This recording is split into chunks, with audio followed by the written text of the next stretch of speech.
Muchas gracias, Lorena. Pablo, ¿nos das tu opinión? El sonido, Pablo. Pablo, sonido.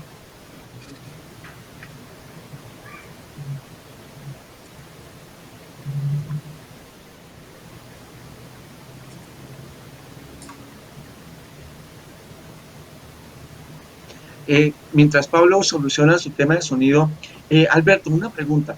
Desde la óptica del usuario de la vía, ya que tú tienes raíces de antropólogo, ¿sí? ¿Cómo el diseño urbano puede mejorar la seguridad vial?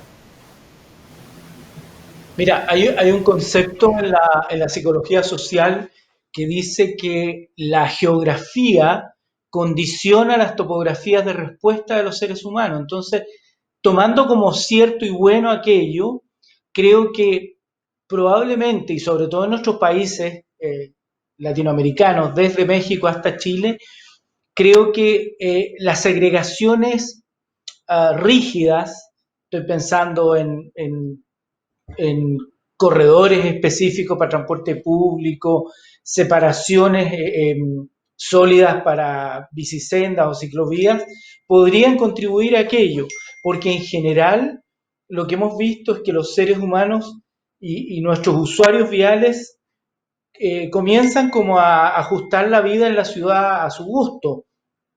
No sé si les ha pasado en vuestros países, pero acá hemos visto, por ejemplo, todas estas medidas de COVID. Eh, Entre por la derecha, salga por la izquierda, la gente entra por la izquierda y sale por la derecha. Mantenga un metro y incluso te ponen un sticker, una autoadhesión en el suelo y la gente igual se apega. La verdad es que no somos buenos siguiendo instrucciones, por lo tanto creo que un diseño más bien sólido, pero que a su vez lamentablemente vuelve a la ciudad más rígida, le quita menos flexibilidad, podría ser una solución, es decir, corredores para transporte público, bicisendas segregadas podría ser otra alternativa, y la mejor de todas es bajar la velocidad urbana de operación, fundamentalmente pensando en los automovilistas. Permíteme profundizar un poquitico en esta respuesta, Alberto. Hace unos días veíamos en unos artículos acerca de qué se prevé de cambios en hábitos de la gente en la época post-COVID. Y hablaban acerca de, como ya la gente no estamos, nos hemos dado cuenta que no necesitamos estar en nuestras oficinas para interactuar en temas de trabajo, y hemos aprendido acerca de la conectividad, que también lo mencionaba Lorena al inicio. Va a haber una migración o va a haber una tendencia de la gente a vivir en suburbios, en ciudades ya no tan con alta densidad, sino en ciudades más pequeñas en donde la gente pueda disfrutar de mejores paisajes, de un aire más limpio. ¿Tú crees que en nuestras ciudades, en nuestros países, en donde pues cambiar uno de residencia no es tan fácil como puede suceder en Europa o en el mismo Estados Unidos? ¿Tú crees que eso se vaya a dar? Mira, esa pregunta, si tú me la hubieras hecho hace unos 6 meses, yo te hubiera dicho que sí, que puede pasar, pero la verdad es que esto es tan dinámico y en el último tiempo, y probablemente muchos de los que nos están escuchando podrán estar de acuerdo conmigo, muchos volvimos a la oficina con mucho gusto, porque el espacio social de la casa estaba completamente alterado. La casa ya no era un lugar donde tú llegas como a descansar, como a reponerte, al descanso del guerrero, etcétera, sino que era el lugar donde dormías, vivías, trabajabas, era como estar en una base, no sé, en la Antártida. Por lo tanto, creo que hay un porcentaje de personas que probablemente van a buscar vivir fuera de la ciudad, con todo lo que eso conlleva.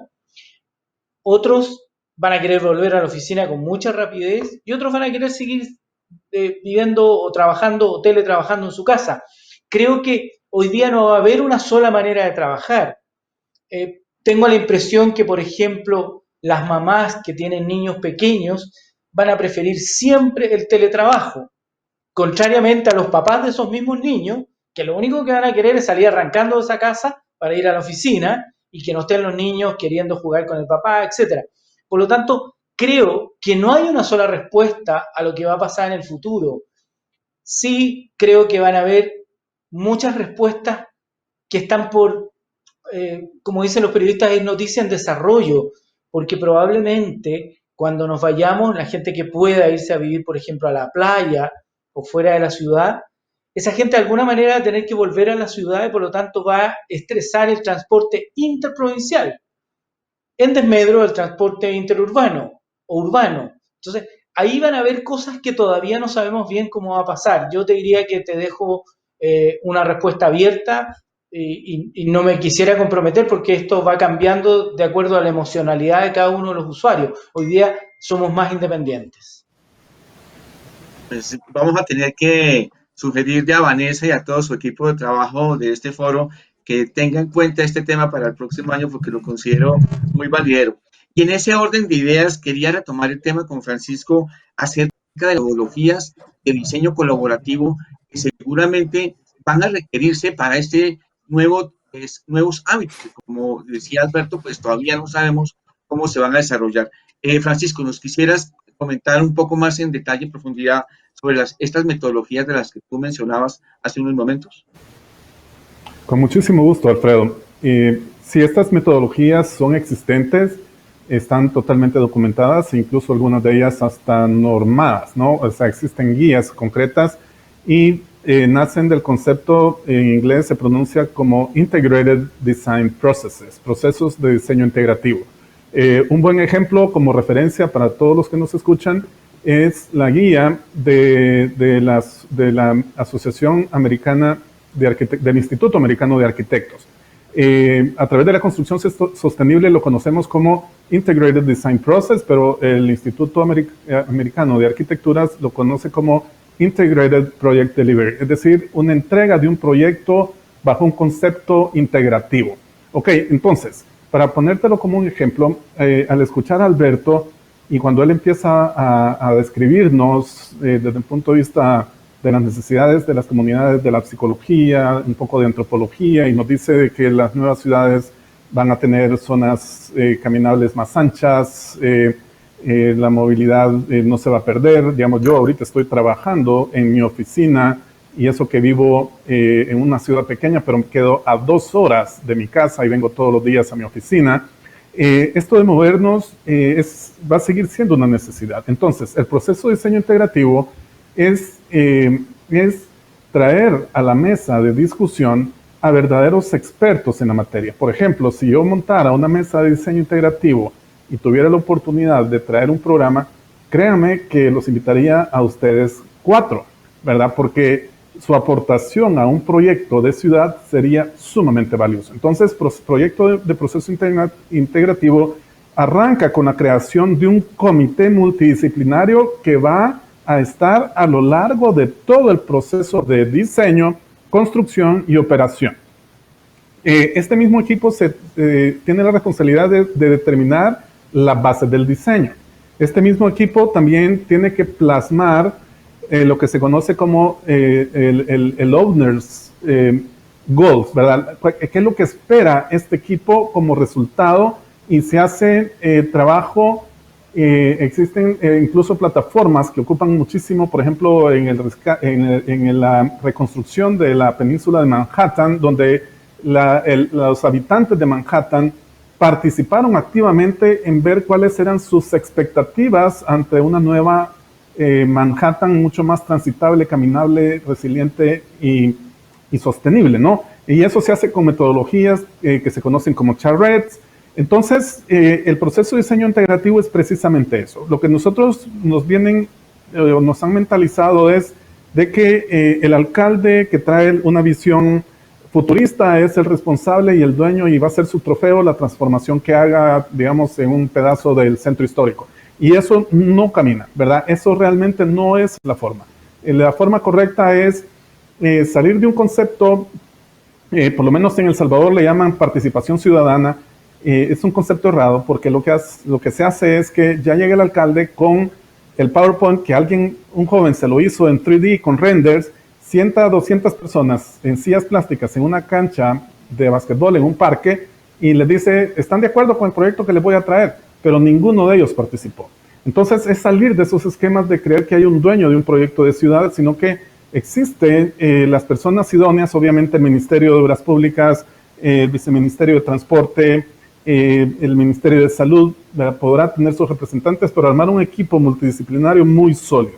Te doy un ejemplo real, ¿verdad? Que no tiene nada que ver con movilidad, pero en El Salvador se está construyendo el Hospital El Salvador, que es una inversión multimillonaria, pero nadie sabe quién es, o sea, nunca han invitado a los actores. Y así, pues podrá ser un buen hospital, pero si no están los médicos y los cirujanos siendo parte del diseño, van a haber falencias. Entonces, el proceso de diseño integrativo te evita llegar a hacer cosas que después la gente va a decir, ¿y por qué no hicieron esto? ¿Y por qué no le agregamos aquello? ¿Y por qué donde está mi casa ahí no hay una bajada, no hay una estación cerca? ¿Por qué? ¿Verdad? Y empiezan los por qué los reclamos. Cuando tú haces diseño integrativo, todos ganan, todos se sienten dueños y obviamente aquí tenemos, ustedes como colombianos saben muchos ejemplos de procesos de diseño integrativo que ha sido parte de la reconstrucción de Medellín y las bellezas que hemos visto también en Bogotá, pero tienen mucho ese tipo de componentes. Así es que eso es a lo que me refería y la principal referencia es el Instituto Americano de Arquitectura en su Integrated Project Delivery. Muchas gracias. Continuando en línea con este tema, quisiera preguntarle a Lorena, también advirtiendo a las personas que están con nosotros en estos momentos, que Lorena tiene también un conocimiento muy vasto de la región de Centro y Suramérica, porque tiene bajo su cargo responsabilidades internacionales en Sura. Lorena, desde el punto de vista tuyo, con la experiencia que tienes, ¿sí? ¿Cómo piensas que debiera reorganizarse el transporte público para adecuarse a las nuevas necesidades y también ser amigable con el medio ambiente? Alfredo, mira, históricamente en nuestra industria y por lo menos en la compañía pues, de la que hago parte, ha habido cierta distancia respecto al transporte público, un poco entendiéndolo como un riesgo no apetecible desde el punto de vista de seguridad vial. Yo creo que en sintonía como con todas las transformaciones que han venido ocurriendo, nosotros al interior de Sura hemos entendido que el transporte público, más que una contraparte, es un actor relevante del que nosotros queremos hacer parte y del que queremos estar cerca en esa búsqueda de entrega de valor pues a las personas y a las empresas. ¿Cómo propiciar o buscar transformaciones? Pues hay una evidente que ha empezado a ocurrir por todas partes.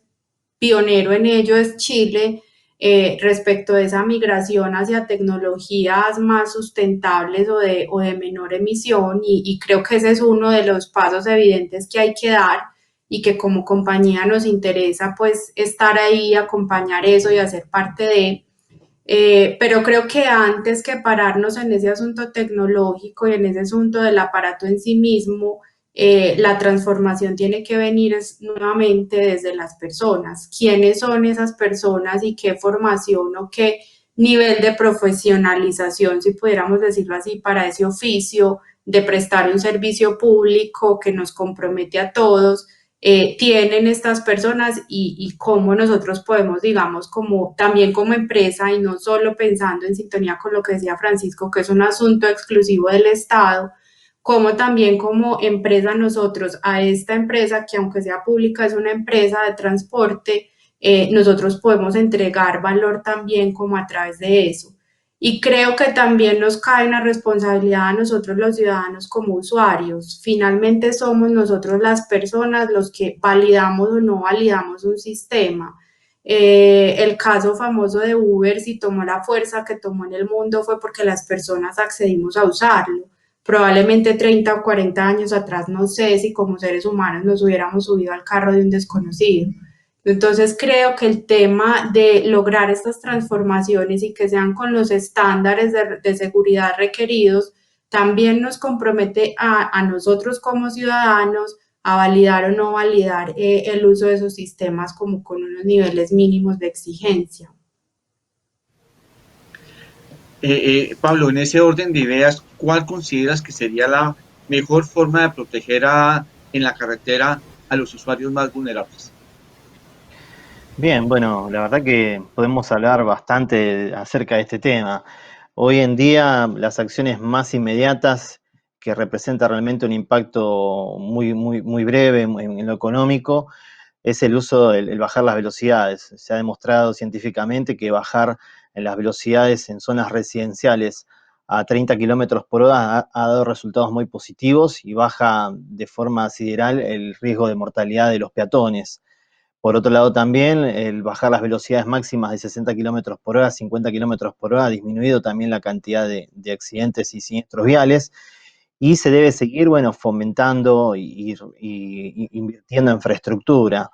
Por otro lado, y no menor, y hay que tener en cuenta, es que debido a la pandemia, como recién hablábamos, el auto particular como la motocicleta va a tener un crecimiento sideral. El patentamiento de las motocicletas en toda Latinoamérica ha subido en el orden de un 30% promedio, y lamentablemente el motociclista a nivel regional no es educado. La motocicleta se ha transformado también prácticamente como adquirir un electrodoméstico, un televisor en un negocio, y es autodidacta el motociclista. Entonces ahí seguramente se van a tener que realizar medidas, se van a tener que realizar campañas de concientización a los motociclistas, y por otro lado seguir invirtiendo y seguir alentando y de alguna forma inhibiendo que la gente pierda el uso del transporte público por este tema de la pandemia, y que no lo vea como una fuente de contagios, donde se pueda esparcir más el virus. A eso sumado también, bueno, el tema del ciclista. Se tiene que seguir fomentando, se tiene que seguir invirtiendo en infraestructura de ciclovías para los usuarios de las bicicletas, y también se debe educar a todo este tipo de usuarios.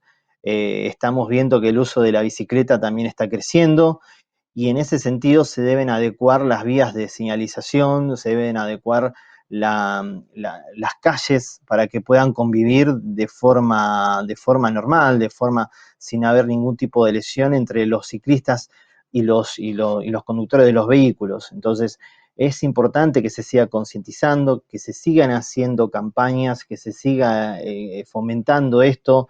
Nosotros desde la región con nuestros clubes hacemos bastantes campañas y estudios respecto de este tema de los usuarios vulnerables, y bueno, y la pandemia nos ha dejado esto, nos ha demostrado una vez más que no somos tan vulnerables, y así como también hoy en día la gente ha tenido medidas o ha adoptado medidas o hábitos como el distanciamiento o el uso del barbijo, bueno, la realidad es que también el usuario tiene que empezar su cambio y tomar medidas muy simples como utilizar el cinturón de seguridad, respetar las velocidades máximas y el uso del casco. Con esas simples herramientas y con esos simples hábitos de que los podamos realizar de acá a futuro, sin duda va a poder bajar la cantidad de lesionados y fallecidos que tenemos, que en el caso de los usuarios vulnerables, estamos hablando que anualmente mueren 1.300.000 personas en todo el año en el mundo, y los usuarios vulnerables representan el 50% de estos fallecidos.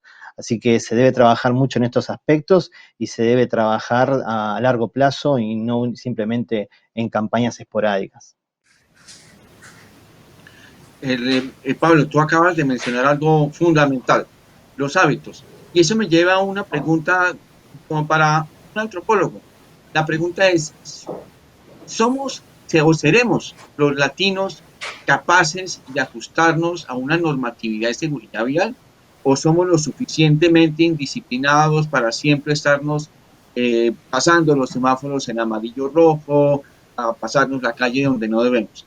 Desde el punto de vista antropológico y con el conocimiento que tienes, Alberto, ¿tú crees que sí los latinos seremos capaces en algún momento, en temas de seguridad vial y movilidad, tener la cultura como pueden tener hoy los europeos, como han demostrado haber cambiado los españoles?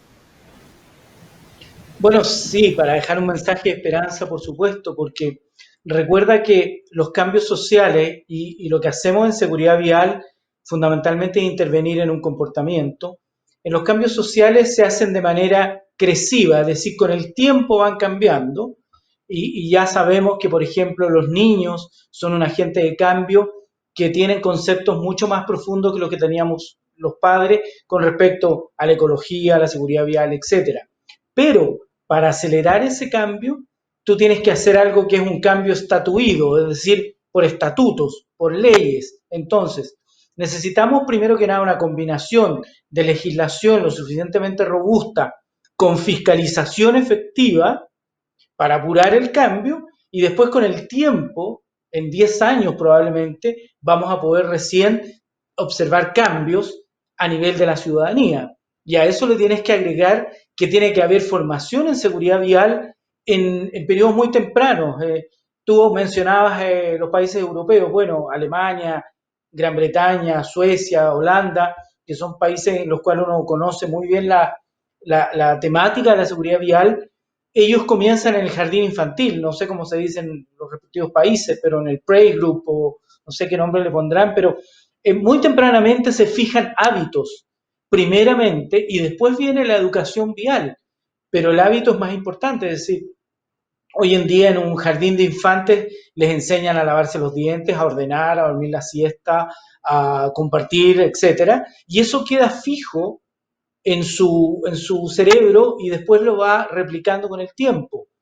Acuérdense que nuestro cerebro es un cerebro bastante flojo y que en general más del 90% de la información que recibimos diariamente dura 8 segundos en nuestro cerebro y ¡pum!, se desaparece. Por lo tanto, tenemos que hacer cambios muy tempranos para poder tener estos frutos. Pero, por ejemplo, te cuento, y no me quiero alargar mucho más, en Chile nosotros tuvimos una legislación con respecto al consumo de alcohol y conducción. Y hoy en día, después de prácticamente 8 años, estamos viendo los resultados. Eso es lo que pasa, lamentablemente, en seguridad vial. Los periodos de cambio toman mucho tiempo porque son cambios culturales, no son cambios mecánicos, ni ingenieriles, ni es un switch on-off, lamentablemente. Pues bien interesante, creo que podríamos quedarnos en esto, en cada uno de los temas que hemos visto de una manera indefinida. Quisiera cerrar esta ronda de preguntas retomando algo que Francisco comentaba acerca de los cambios en la ciudad de San Salvador. Quienes hemos tenido la oportunidad y el agrado de ir a El Salvador, nos hemos encontrado con un aeropuerto nuevo, con unas excelentes características. Hoy en día también funciona como hub para Avianca, que es la línea de mayor tráfico en toda la región de Centro y Sudamérica, una extraordinaria vía entre el aeropuerto y la ciudad de San Salvador. Y el año pasado en la reunión, en el foro, en el congreso que organizaban, nos hablaban acerca también de los cambios que están surgiendo en el centro de San Salvador con el propósito de mantener la cultura, pero también facilitar la movilidad. Le quisiera preguntar a Francisco, con estas nuevas inversiones o importantes inversiones que se están haciendo puntualmente en El Salvador, que nos cuente un poco de esos avances y qué puede estar limitando a los salvadoreños para continuar con este desarrollo. 5 minutos para después pasar al cierre y darle la palabra a cada uno de nuestros expositores, un cierre de 1 minuto. Entonces, Francisco, adelante. Gracias, Alfredo. Muy bien, también voy a querer sonar muy positivo, con el mismo tono de Alberto. Sí, realmente están pasando cosas muy buenas en El Salvador también, ¿verdad? Sabemos que somos un país donde las noticias nos ponen por el suelo, por la criminalidad, una tensión política extremada, pero cuando vienen ustedes, dicen, no es lo que yo pensaba de El Salvador. Y relacionado al tema, en El Salvador, después de la firma de los acuerdos de paz, que realmente fue un logro histórico muy de alto nivel, ¿no? O sea, sí fue realmente, desde entonces no se ha vuelto a disparar un tan solo tiro entre lo que entonces se conocía como la izquierda y el gobierno, y respaldado por el sector económico y privado de El Salvador, ¿verdad? Cero. Ni un tiro, ni un secuestro, ni un asesinato relacionado a política desde 1992. Y en esa época, con el primer gobierno, después de la firma de acuerdos de paz, un ministro de Obras Públicas muy conocido, Ángel Quiroz, se ideó un programa que se llama FOVIAL, ¿verdad? El FOVIAL es un fondo que maneja una entidad autónoma donde por cada dólar de galón de gasolina que uno pone en su vehículo, el 3% va para ese fondo. Pero ese fondo está disponible para la construcción y mantenimiento de las carreteras en El Salvador. o sea, tenemos excelentes carreteras y están todo el tiempo en un mantenimiento muy profundo, cada vez se van modernizando mucho más y sí, digamos, gozamos. El Salvador, pues para conocimiento de todos, también es un país pequeñísimo, o sea, es ridículamente pequeño. Tenemos 350 kilómetros de largo por 160 de ancho. O sea, para decirle a un chileno 350 kilómetros, ¿verdad? Es nada, ¿verdad? Para un salvadoreño ir a San Miguel, que es la ciudad más lejos de San Salvador, que está a 160 kilómetros, mejor no voy. Yo no voy porque queda demasiado lejos. Pero eso también nos facilita que tengamos carreteras excelentes. Ahora, esa dinámica y esos fondos no entran a San Salvador en esa forma, porque el país está compuesto políticamente por los alcaldes y cada quien en su territorio y municipio son los responsables del mantenimiento y la creación de aceras y de calles, ¿no? Todas las calles ya no es responsabilidad del gobierno central, sino que es de los municipios, y los municipios no tienen dinero. Entonces ahí hay una paradoja, hay un problema, lo hemos podido resolver, y obviamente las prioridades del alcalde son las siguientes elecciones. En El Salvador tenemos el grave problema legal de que un alcalde sí puede ser reelegido, pero solo está 3 años en su silla, y en 3 años muy difícil puede concretar un proyecto. Entonces a los 3 años el nuevo alcalde viene y le saca los trapos al anterior y quiere volver a empezar de nuevo. Entonces uno de los principales problemas es la falta de continuidad en los programas de ciudad. El centro, lo que llamamos la revitalización del centro histórico de San Salvador, sí se firmó un compromiso multipartidario de que independientemente quién está como alcalde, se le va a dar, se ha partido en el timeline como por bloques.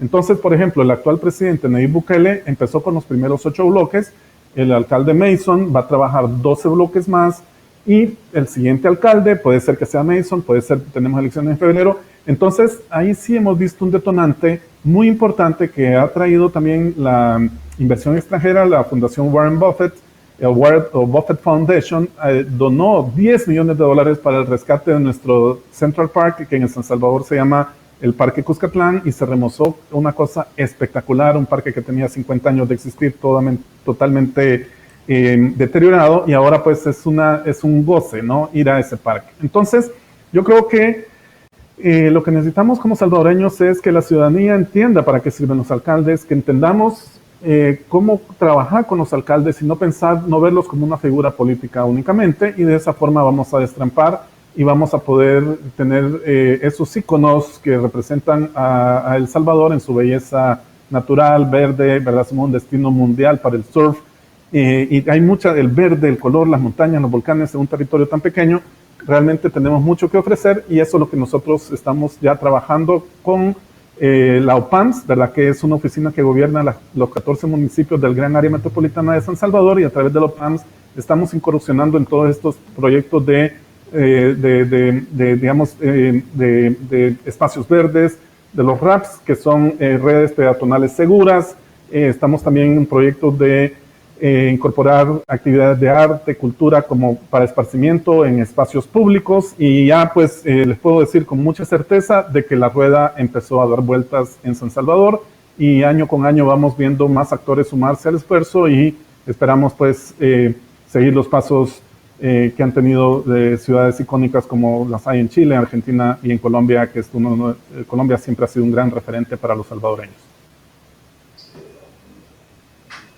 Efectivamente, uno de nuestros grandes problemas en Latinoamérica es la movilidad de los gobiernos, que a veces llega un gobierno y su primer decisión es acabar con todo lo que hizo el gobierno anterior. Si debiera haber una continuidad y una política de Estado en torno a movilidad, seguridad vial, desarrollo de infraestructuras, creo que eso es fundamental. Me parece, Francisco, que el tema que has tocado es muy importante, y ojalá ese ejemplo que nos da El Salvador y su desarrollo vial pues sea también un ejemplo para muchos de nuestros países. Quisiera invitar a nuestros panelistas con nuestro agradecimiento, al igual que nuestro agradecimiento a Vanessa y a todo el equipo organizador de este foro, invitar a nuestros panelistas para que den un mensaje de 1 minuto, un mensaje práctico acerca de cómo podemos en esta época de pandemia cómo podemos ayudar a nuestras ciudades en este tema de resiliencia. Por favor, Lorena. Agradecer la invitación a participar de este espacio que enriquece mucho a nosotros también nuestra mirada y reiterar pues el compromiso que como entidad privada con presencia en 9 países en la región ponemos a disposición desde un interés genuino por aportar realmente a mejorar y a desarrollar la movilidad desde nuestra visión de negocio, entendiendo que nuestro negocio trasciende a las pólizas de autos y ya no nos entendemos como un negocio de seguros de autos, sino como un negocio que acompaña y gestiona la movilidad y en esa perspectiva, pues como todo nuestro interés muy genuino por acompañar ese volver a levantarnos todos desde esta perspectiva de resiliencia en una dimensión pues que es muy humana como lo es movernos en nuestra cotidianidad. Muchísimas gracias.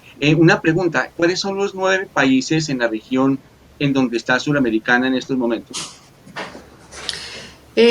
Argentina, Uruguay, Chile, Brasil, Colombia, México, El Salvador, Panamá, República Dominicana. Ah, caramba, un espectro bien grande de países. Así que, nuevamente, Lorena, muchísimas gracias a ti, a Suramericana, por estar presentes en este foro. Pablo, adelante. Un mensaje de 1 minuto para todas las personas que nos acompañan en este momento. Cómo no, Alfredo, gracias. Y bien, el mensaje en esta etapa ya quizás post pandemia es fundamental seguir siendo solidario, fomentar estas acciones de manera transversal y generar, una estructuración, generar alianzas entre distintos tipos de organismos, ya sea ONGs o entidades sin fines de lucro como somos nosotros y nuestros clubes, por una movilidad más sostenible, hacer alianzas con gobiernos, entre público y privado, y también con universidades, y que contengan conocimientos, y en base a eso, ir tomando decisiones objetivas, decisiones a futuro, para que de alguna forma podamos cumplir con las metas del famoso plan de diseño LAR y lograr de esa forma una movilidad mucho más segura, limpia, accesible. Muchas gracias, Pablo. A ti nuevamente, gracias por haber participado en el foro, por haber compartido conocimientos, experiencias que yo estoy seguro son de gran aprendizaje para todos nosotros. Alberto, desde Chile.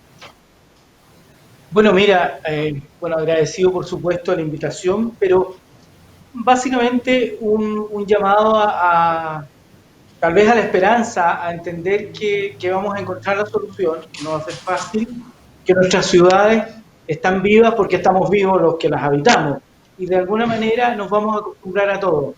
Yo siempre que hablamos de estas cosas recuerdo no recuerdo que no lo vi, pero pienso cómo habrá pensado una fábrica de herraduras a principios del siglo pasado, cuando aparecieron los automóviles y ya no se iban a usar más carruajes y evidentemente más caballos y no se iban a vender más herraduras. O que en esa misma época se decía que el automóvil era una solución limpia para las ciudades. 100 años después o 150 años después es completamente cuestionable que el auto es una solución limpia. Así que creo que lo que queda es entender que las ciudades se van a ir acomodando a lo que queramos de las ciudades nosotros mismos los humanos, y tal vez ahí está la gran esperanza, y una conversación entre los arquitectos y planificadores con gente de las ciencias sociales probablemente nos acortaría un poco el camino.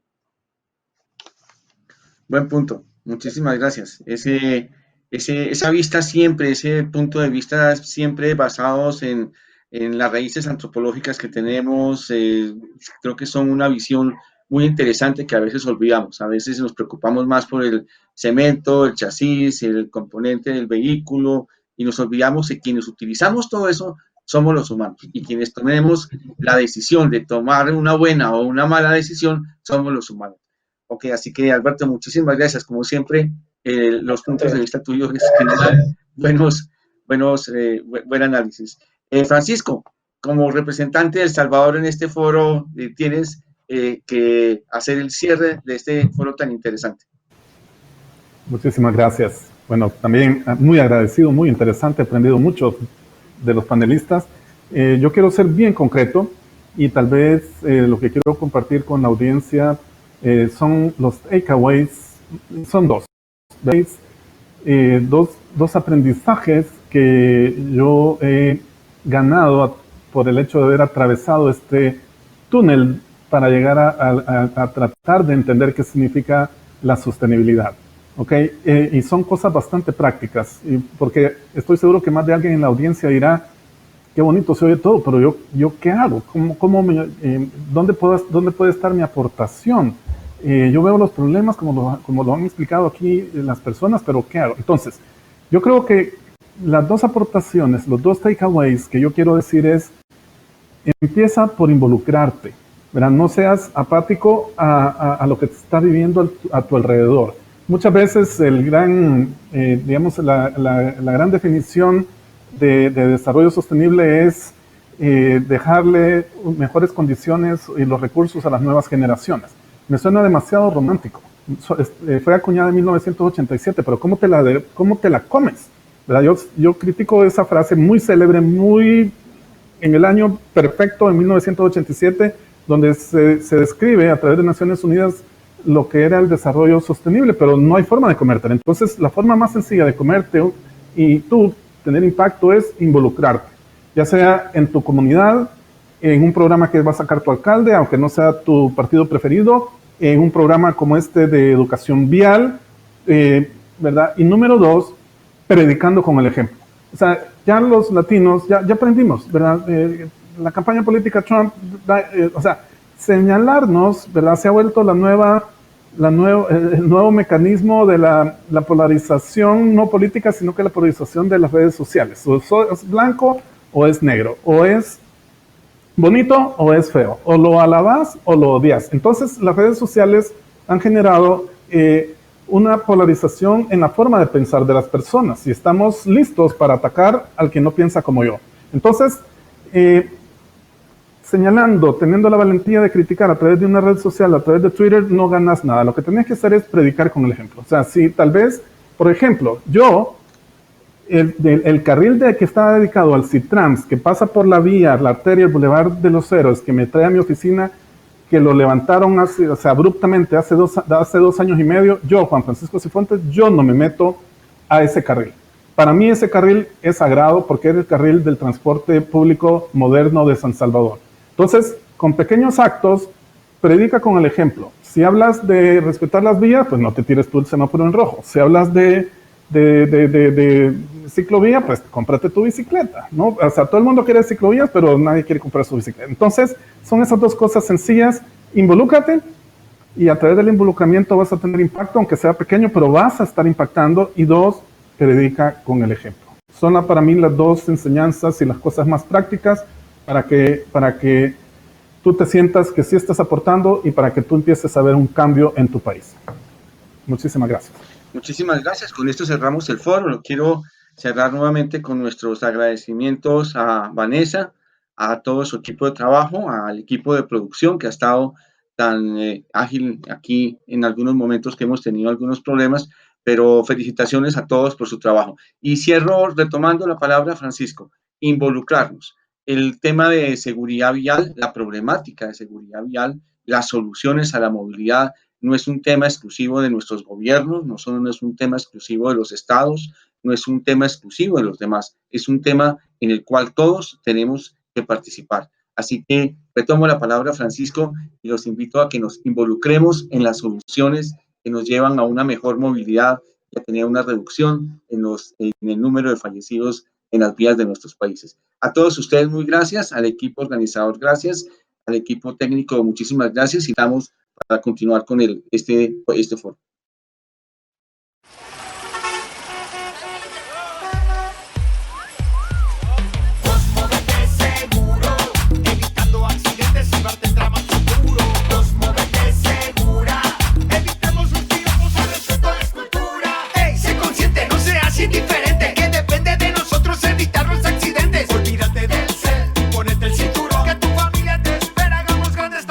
Si alcohol bebes, así nunca manejes. Si una mujer pasa a tu lado, no la piropies. Una moto o un ciclista